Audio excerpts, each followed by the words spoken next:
10 janvier 1984. Les ennuis de terrain. Tout est pour faire du feu. Maintenant, ils frappent à nos portes. Ils peuvent tout prendre, ils n'auront pas mon âme. Soir. On tâtonne sans rien savoir, c'est douloureux. Cela dure depuis le 5 janvier. Nuit. Ô mère, ô Sri Aurobindo, toujours à vous, ça je sais. Tout le reste m'échappe. 11 janvier 1984. J'ai appris, le corps a appris quelque chose de tout à fait capital et de très subtil, qui est comme une clé mécanique de la transformation, ou en tout cas de la circulation des forces supramentales, disons de la force nouvelle. Depuis des jours, il tournait en rond douloureusement et tâtonnait dans tous les sens à la recherche d'un mouvement, d'une attitude corporelle. C'était comme s'il y avait une obstruction, quelque chose qui bouchait, et il ne savait pas quoi. C'est réellement pratiquement pas comme si, le corps devait apprendre une nouvelle façon de vivre et d'être. Alors il tâtonne, cherche un mouvement, essaie une façon, puis une autre, et encore une autre. Ce sont de tout petits mouvements de la conscience ou de la mécanique corporelle. Et puis tout d'un coup, il bute sur le truc qui ouvre les portes. C'est hier soir que la découverte, entre guillemets, s'est faite soudain. Il tâtonnait douloureusement, sans comprendre pourquoi il y avait cette obstruction. Et puis tout d'un coup, il a dissenti « tout m'échappe ». Un peu comme s'il abandonnait la partie, entre guillemets. Tout m'échappe, mais il y a Sri Aurobindo mère, et je suis à eux. Et puis c'est tout. Alors cela a été une invasion de puissance immédiate, à craquer. Et aujourd'hui, il a mis en pratique son truc. Mais ce ne sont pas des trucs, parce que ce doit être un mouvement spontané du corps. Et c'était formidable.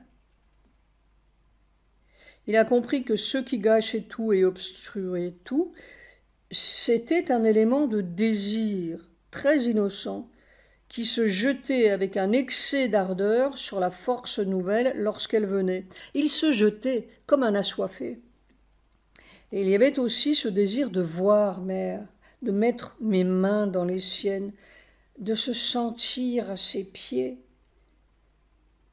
Tout cela avec une sorte d'ardeur ou de soif qui raidissait tout le mouvement. Et le corps a appris qu'il ne faut pas se jeter, pas tendre ou se tendre comme un assoiffé, mais baigner tout à fait passivement, comme un bout de coton ou comme une éponge dans ce qui voudrait bien venir. Il faut l'aspiration intense, le besoin intense, mais dans une transparence totalement passive. C'étaient les deux mouvements qui semblaient contradictoires et qui tout d'un coup ont cessé d'être contradictoires.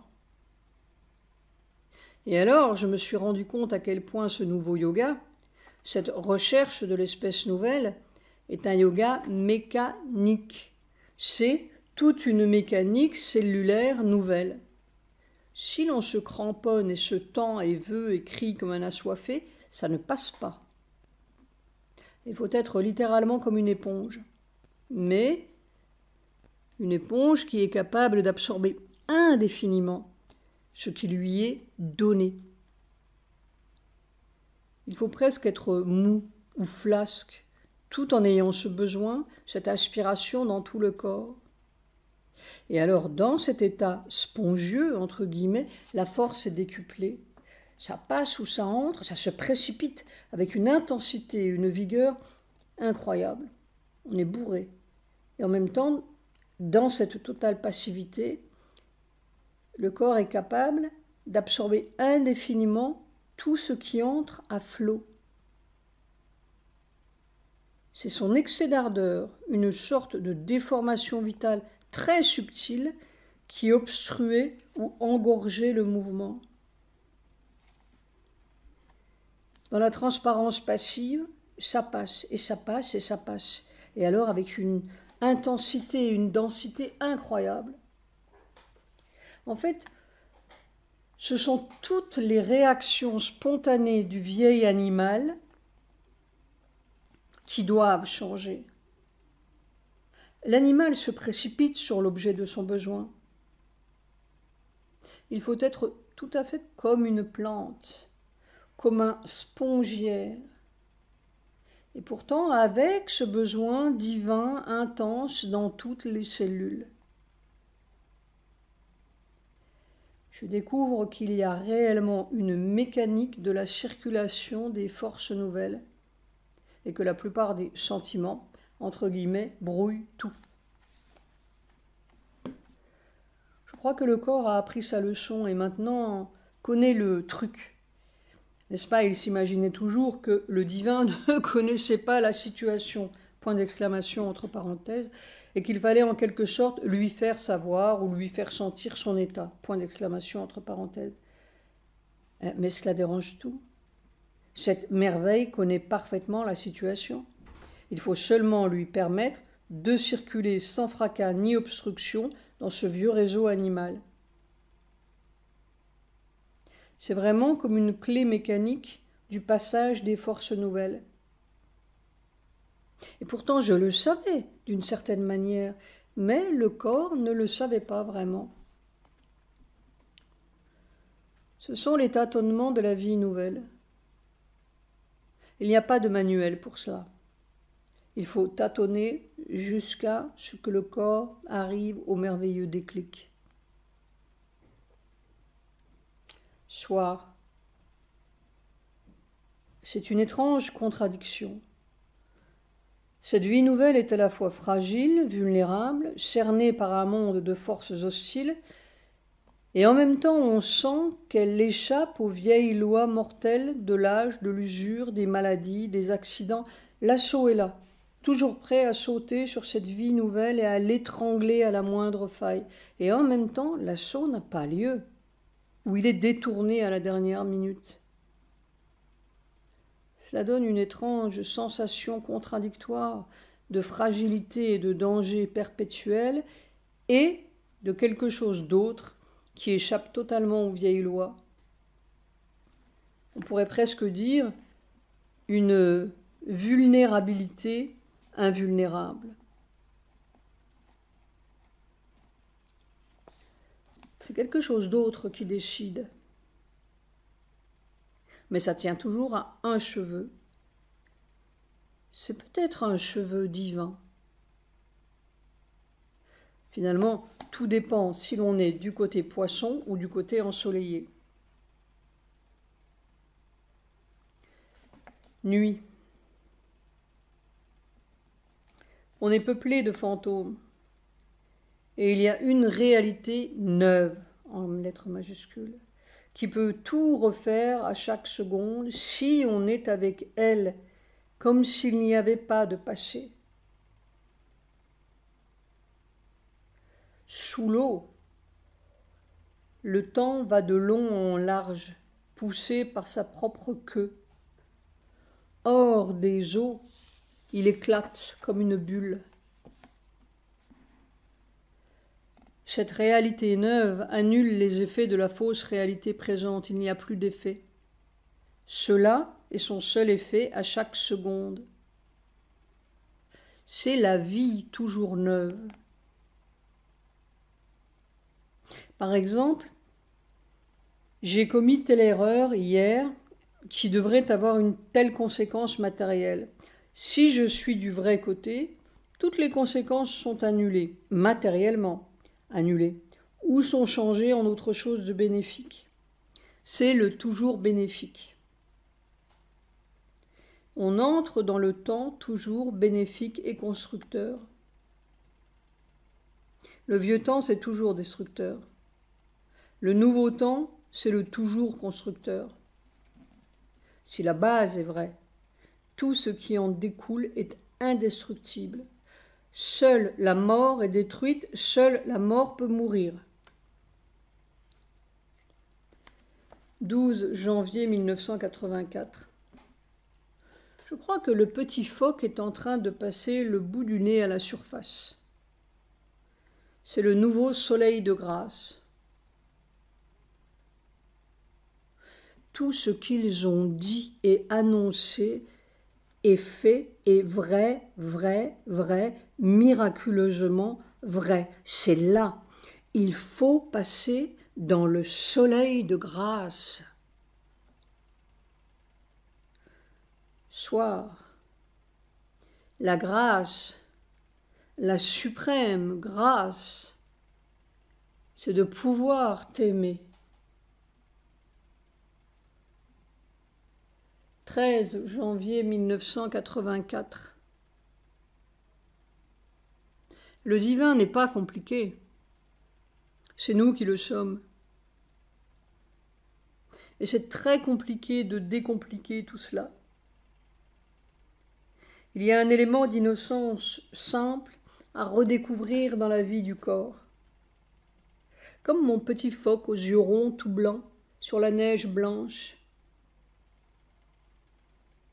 L'espèce nouvelle sera simple en lettres capitales. C'est le mental qui met un voile sur la moindre action. Peut-être faut-il devenir un peu imbécile avant d'accéder à l'espèce nouvelle. Je ne vois pas comment on peut passer là, tout à fait, sans perdre ce mental habituel qui recouvre tout. Rien n'est tel que c'est. Il y a toujours un voile mental qui s'interpose. Bon, attendons l'imbécilité. Je n'ai rien contre. En fait, ce qui a déclenché mes cogitations, c'est cet éternel « je ne sais pas » contre lequel je bute tout le temps et un peu douloureusement. Et le petit phoque ne sait pas, et pourtant il sait. C'est l'ego qui a besoin de savoir.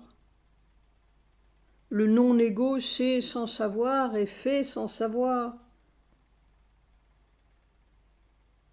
Et alors il y a toujours cette fameuse question. Qu'est-ce que tu sais si tu ne te trompes pas? Il faut devenir un imbécile divin, voilà. C'est tout le contraire du passage de l'animal à l'homme. C'est ce chemin-là qu'il faut défaire dans la matière. Le mental supérieur peut rester dans ses supériorités odieuses, oiseuses, comme Néron, il jouera de l'ordinateur sur ses décombres.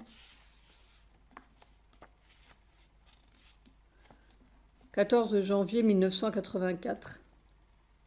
Il n'y a pas de doute que les forces sont à l'œuvre pour détruire le mental humain, ou comme disait Mère, démentaliser les hommes.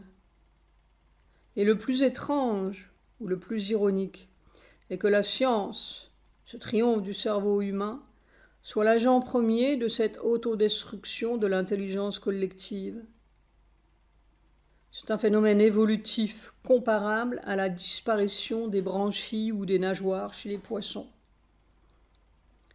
C'est l'organe central qui est atteint, c'est-à-dire que le mental humain, dont la fonction centrale était l'observation et le discernement, nos nageoires dans le monde, est en train d'être systématiquement, et on pourrait dire scientifiquement, obnubilé et brouillé, détraqué, sous une avalanche monstrueuse de renseignements, d'informations, de découvertes, tout ça entre guillemets, d'idées, toutes plus merveilleuses les unes que les autres, et de slogans, tous plus insidieux les uns que les autres, qui s'annulent mutuellement et s'embrouillent mutuellement dans le tintamarre hautement répercuté et hypnotisant des moyens journalistiques, radiophoniques, vidéophoniques, microphoniques, qui dévastent autant de conscience qu'ils dévastent de forêts. Les dernières découvertes de l'astrophysique, de la biologie, de la paléontologie se mêlent aux dernières découvertes de la spiritualité, des sectes, des yogis et des guérisseurs. Tout est découvert, entre guillemets, et rien n'est guéri ni compris. Toutes les théories se valent et toutes les idées se valent et plus rien ne vaut et plus personne ne sait la direction ni le sens. Les humains sont en train de perdre leur nageoire humaine et roulent dans la boue sous la poussée des 1000 courants qu'ils ne savent plus maîtriser ni comprendre. Ils ont tout compris et ils ne comprennent plus rien. Ils sont moins bien dotés d'intelligence et d'esprit d'observation que l'homme de Néandertal, qui au moins savait rebrousser son chemin dans la grande forêt primitive. Il n'y a plus de chemin. Il y a des millions de chemins, et tous se valent et sont également nuls. Également vrais, également faux. Il n'y a plus de vérité, tout est suspect. Même l'agenda de maire, dans son propre ashram, ou même à Auroville, point d'exclamation entre guillemets. Il n'y a plus d'église, il y a 1000 églises. Il n'y a plus de Kremlin méchant et de maisons blanches vertueuses. Les vertus sont devenues méchantes et quelquefois les méchancetés sont des vertus. C'est-à-dire la boue complète dans les ex-esprits humains. La catastrophe, entre guillemets, ne sera pas nucléaire. Elle est déjà, et c'est une catastrophe mentale. Ils n'ont même plus assez d'intelligence pour s'apercevoir de leur catastrophe. Et ils continuent d'inventer de super moyens et de super slogans pour masquer leurs déficiences fondamentales. On n'a jamais écrit autant de millions de livres pour des esprits nuls, à moins que ce ne soit pour annuler les esprits. On n'a jamais eu autant de millions de renseignements pour désenseigner les intelligences. Quand une espèce perd son organe central, c'est qu'elle doit en inventer un autre, ou mourir, ou céder la place à l'espèce qui saura inventer l'autre organe. Je commence à comprendre plus intimement ces quelques vers mystérieux de Sri Aurobindo.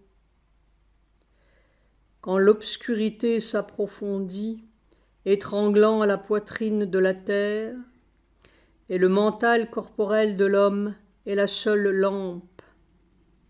Et aussi, des pouvoirs tout-puissants sont enfermés dans les cellules de la nature. Non, le temps n'est plus d'expliquer, entre guillemets, aux hommes, ils n'entendront aucune explication, c'est le temps de faire. Il faut développer l'autre organe. Et comme je ne sais pas comment il faut faire, il n'y a qu'à être passivement transparent à l'autre pouvoir. L'autre pouvoir est découvert, entre guillemets. C'est son fonctionnement que je ne connais pas. Je suis devant un Niagara dont je ne connais pas l'emploi.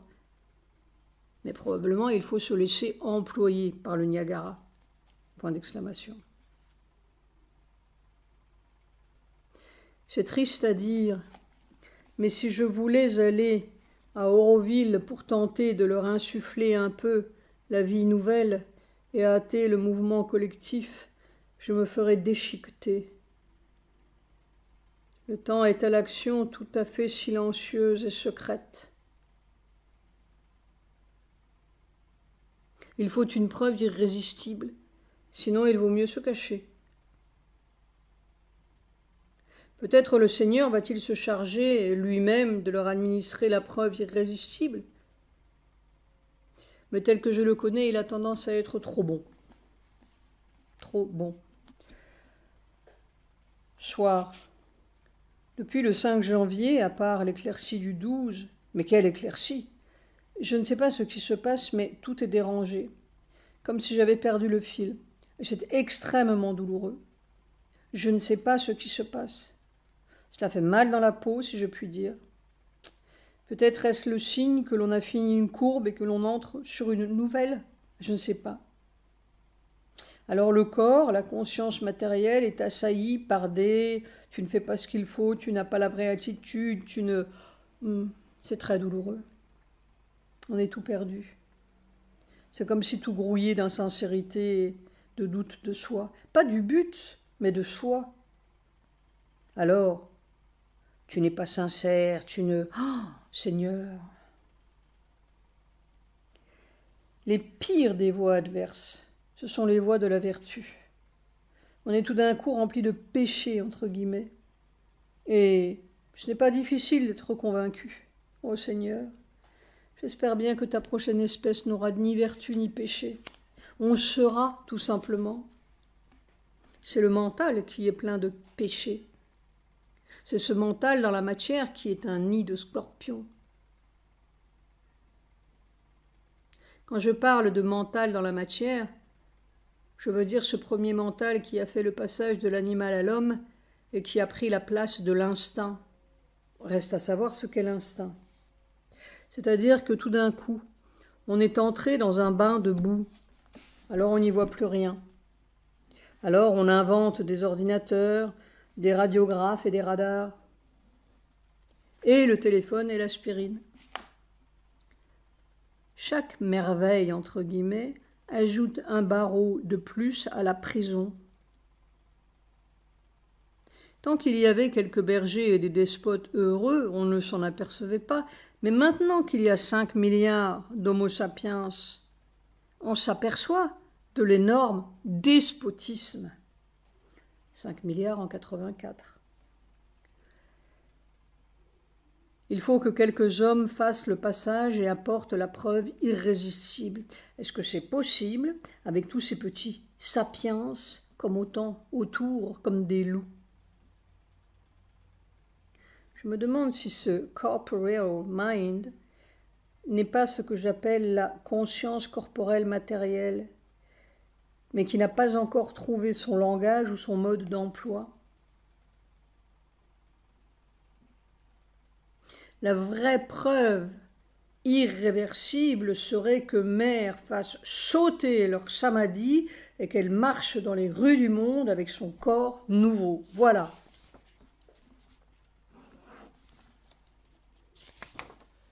« 15 janvier 1984.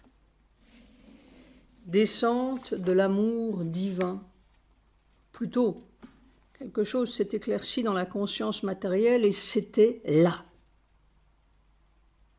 Il n'y a pas de mots pour décrire cette sublime splendeur. C'est pour ça qu'on a vécu, c'est pour ça que tout existe et a existé et existera. Mère est en train de remporter la victoire dans la mort. Il y aura une manifestation divine. D'abord un ébranlement de toute la conscience terrestre. Toutes leurs valeurs et leurs points de repère écrabouillés. Et puis ça se manifeste. Le monde supramental, l'invasion du réel, avec un R majuscule, juste à l'heure. J'avais tendance à voir seulement le côté de l'effort humain, vers l'autre chose. Mais il y a l'autre côté qui travaille et qui pousse pour déchirer le voile, quand le moment sera venu. C'est dans la conscience matérielle, corporelle, que le voile se déchire. C'est là qu'est l'écran. Non, ce n'est pas exactement cela. Ce n'est pas dans la conscience corporelle qu'est l'écran. L'écran, c'est le mental matériel. C'est lui qui obture la conscience corporelle. Il faut que j'attende pour que tout cela se décante. C'est comme une silhouette nouvelle qui se dessine. Vision de Sujata.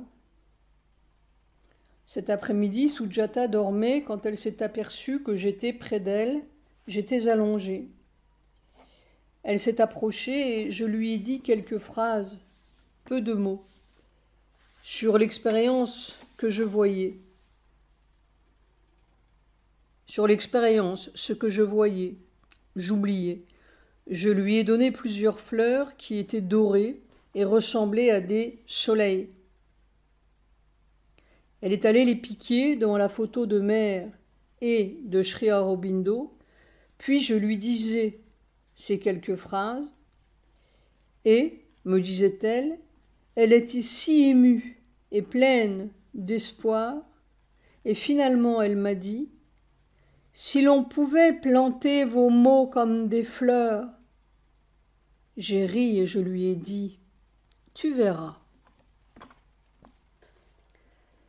16 janvier 1984. Ils courent comme des fous dans la nuit. Beaucoup tomberont. Ça viendra, le nouveau. Sujata vient de me montrer cet article, comme par hasard, entre guillemets, traduit du New York Times, janvier 1984. Inversion des pôles, point d'interrogation. Le champ magnétique de la Terre s'est apparemment affaibli de plus de 50% pendant les 4 derniers millénaires, ce qui indique peut-être qu'une inversion des pôles magnétiques est en cours, d'après un rapport effectué par 2 scientifiques de l'Université du Minnesota. Si une telle inversion se produit, les aiguilles des boussoles qui indiquent actuellement le pôle nord magnétique pointeraient alors vers le sud. Ce rapport, présenté lors d'une réunion de l'American Geophysical Union à San Francisco, reposait sur une analyse des orientations magnétiques dans le sédiment du fond d'un lac du Minnesota à diverses profondeurs. Dans le passé, les analyses du magnétisme conservées dans des coulées de lave successives ont montré que les renversements magnétiques s'effectuent sur une période s'étendant sur des milliers d'années. Le champ magnétique s'affaiblit, puis disparaît presque complètement, avant de reparaître avec une polarité opposée. Ils ont perdu le pôle Nord, ça c'est sûr. Depuis hier, c'est une invasion divine de la matière, une merveille, si pleine de tendresse et si formidablement puissante. C'est là, une adoration partout, partout, partout. Soir, c'est presque une stupéfaction que ça puisse exister. Si ce qui se passe dans mon corps est un signe, alors les choses sont proches. Je n'arrive pas à me prendre comme un individu. Cela paraît dépourvu de sens, que pareille merveille arrive pour un individu. Non, c'est quelque chose qui est en train d'arriver pour la Terre. Nuit. Cette grande onde que j'entends tout le temps a l'air si victorieuse. Je l'entends physiquement. Nuit du 16 au 17 janvier 1984. Vision. Extrait de mes bouts de vision. Scène avec Indira Gandhi. La mer en furie blanche d'écume. L'hibiscus rouge dont les 5 pétales sont coupés. Hibiscus égale pouvoir dynamique. Son pouvoir est coupé.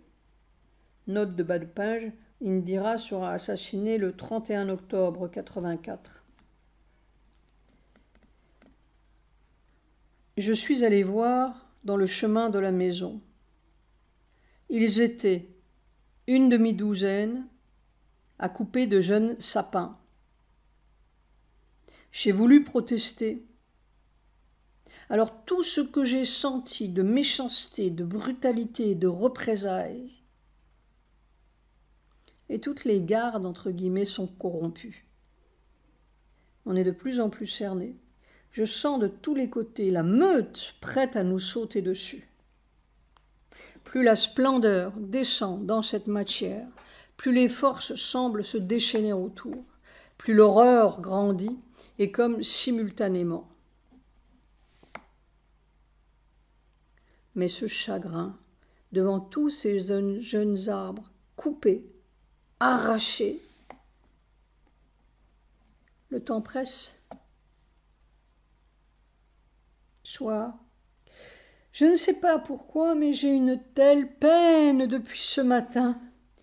C'est plus que peine, cela fait mal dans la poitrine.